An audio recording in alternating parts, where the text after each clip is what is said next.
नमस्कार. श्री स्वामी समर्थ. मंडळी, तुमच्या देखील दिव्यात फूल बनत असेल तर लगेचच करा ही महत्त्वपूर्ण 3 कामे. यामुळे तुमचे नशीब नक्कीच बदलेल. तसेच देवी देवता देखील तुमच्यावर प्रसन्न होतील व तुमची रखडलेली कामं देखील मार्ग लागतील. मंडळी, जर तुमच्या दिव्यात फूल बनत असेल तर हे खूप शुभ संकेत आहेत. म्हणजेच परमेश्वराची कृपा तुमच्यावर होणार आहे असं समजावं. कोणतेही अडथळे जे तुमच्या मार्गात आता आहेत ते आता समाप्त होणार आहेत.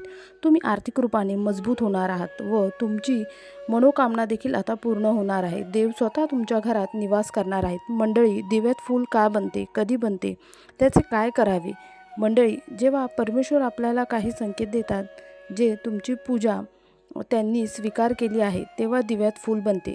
तसेच तर देव आपल्याला अनेक वेगवेगळ्या प्रकारचे संकेत देत असतात. काही संकेत आपल्याला कळतात तर काही संकेत आपल्याला कळत नाही. जसं की कधी स्वप्नात देव दर्शन देतात, कधी पूजा करत असताना आपोआप देवाजवळ ठेवलेले फूल खाली पडते, कधी बाहेर पडलो असताना नियमित गाडीवर किंवा इतर ठिकाणी देवाचे दर्शन होते, मंदिरात गेलो तर असे वाटते जणू काही देव आपल्याकडेच बघून हसत आहेत.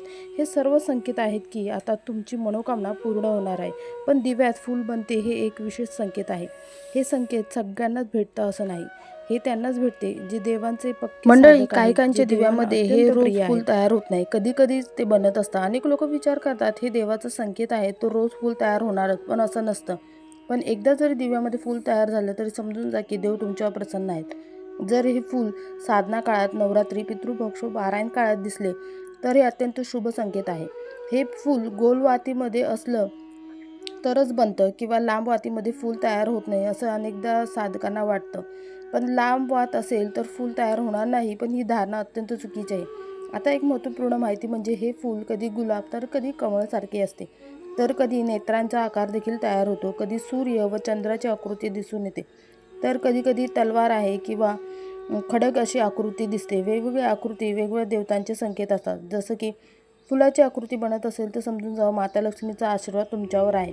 जर तलवार किंवा खडक तयार होत असेल तर हे माता कालीच्या उपासनेचं फळ आहे. ब्राह्मण असे म्हणतात की दिव्यात फूल बनणे यासाठी महत्त्वपूर्ण आहे, कारण तुमच्या पूजेने प्रसन्न होऊन देव स्वतः तुमच्या घरी येतात व दिव्याच्या मार्फत तुम्हाला संकेत देतात. जर दिवा हा तेजीने संकेत जळत असेल प्रसन्नतेचा तर आहे असं समजावे. पण दिव्यात फूल तयार होणे हा सगळ्यात मोठा संकेत मानला गेला आहे. जर तुमच्या दिव्यात फूल तयार होत असेल तर लगेचच ही 3 कामे तुम्ही सुरू करा. पण मंडळी, व्हिडिओला पुढे जाण्याआधी चॅनलवर नवीन असाल तर सबस्क्राईब करा, माहिती आवडल्यास लाईक करा, तसेच कमेंटमध्ये लिहा जय श्री माता लक्ष्मी. नंबर 1, जोपर्यंत दिवा प्रज्वलित आहे तोपर्यंत त्या दिव्याचे फूल तोडू नका. जेव्हा दिवा शांत होईल तेव्हा एखाद्या चिमटीच्या साहाय्याने ते फूल अलगद बाहेर काढून घ्या व त्यात थोडंसं तूप टाकून त्याचा तिलक करा व घरातील सगळ्या सदस्यांनी लावावं. जर तुम्ही कालीमाता व हनुमानांचे भक्त असाल तर त्या कुंकवामध्ये चंदन देखील तुम्ही मिसळू शकता व त्याचाच टिळक तुम्हाला रोज करायचा आहे. या टिळकाची शक्ती इतकी प्रबळ असते की तुमची सर्व कार्य आपोआप मार्गी लागतात. लोक देखील तुमच्या प्रति सकारात्मक विचार करू लागतात, तसेच समोरचा व्यक्ती तुमच्या व्यवहार करू लागतो. जसं की सूर्याचे तेज असते त्याप्रमाणे या टिळकाचे तुमच्या चेहऱ्यावर सकारात्मक ऊर्जा दिसू लागते. पण काहींना टिळक लावणे जमेल असं नाही, तर हा टिळक तुम्ही कानाच्या मागे तसेच मानेला देखील लावू शकता. जर तुम्हाला नोकरी लागत नसेल तर या उपायाने नोकरी लागण्याचे योग देखील बनतात. ज्या समस्येचे समाधान भेटत नाही त्याचे समाधान देखील तुम्हाला भेटू लागते. नंबर 2, मंत्रजाप सुरू करणे, म्हणजेच हनुमान चालीसा असो किंवा इतर देवांच्या चालीसा असो किंवा सहस्त्रनाम असो किंवा कोणताही मंत्र असो जो तुम्हाला जप करायचा आहे. टिळक लावल्यामुळे आपल्याला 20% ऊर्जा भेटते, पण त्याचबरोबर मंत्रजाप केल्यामुळे 80 ते 90% आध्यात्मिक ऊर्जा आपल्याला प्राप्त होते.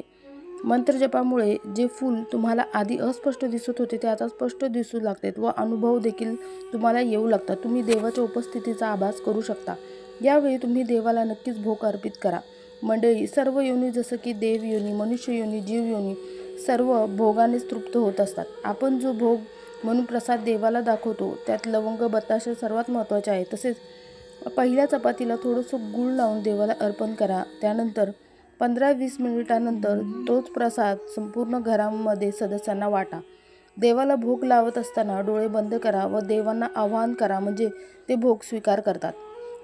या उपायांना देव तुमच्या घरात स्थायी निवास करतात. तसेच काही विपत्ती घरावर येणार असेल तर ती देखील नष्ट होते. देवाच्या कृपेची 8 लक्षणे बघूयात. नंबर 1, जेव्हा तुम्हाला कोणी ओरडत असेल पण तरीही तुमचं मन शांत असते व तुमच्या मनामध्ये क्षमेची भावना असतात, तर हे नक्कीच श्रीहरी कृपेचे संकेत आहे असं समजावं.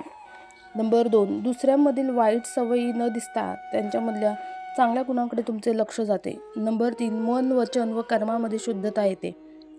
नंबर 4, भक्तीमध्ये बाधा येत असेल तर ती स्वतःहूनच दूर होते. नंबर 5, भजन पुण्याचे फळ सर्वांच्या कल्याणासाठी असावे व त्या बदल्यात काही न मागणे. नंबर 6, देवाची भक्ती फक्त प्रेम मिळवण्याकरता करणे, यात कोणत्याही प्रकारचा स्वार्थ व इच्छा नसणे. नंबर 7, मान सन्मान मिळवण्याची आवश्यकता कमी होणे व स्वभावात नम्रता येणे. नंबर 8, सर्व प्राणीमात्रांवर दया असणे, पण आसक्ती व मोहापासून मुक्ती असणे. मंडळी, जर ही लक्षणं तुम्हाला दिसत असतील तर समजून जा की देवाची कृपा तुमच्यावर, तुमच्या घरातील सर्व सदस्यांवर आहे.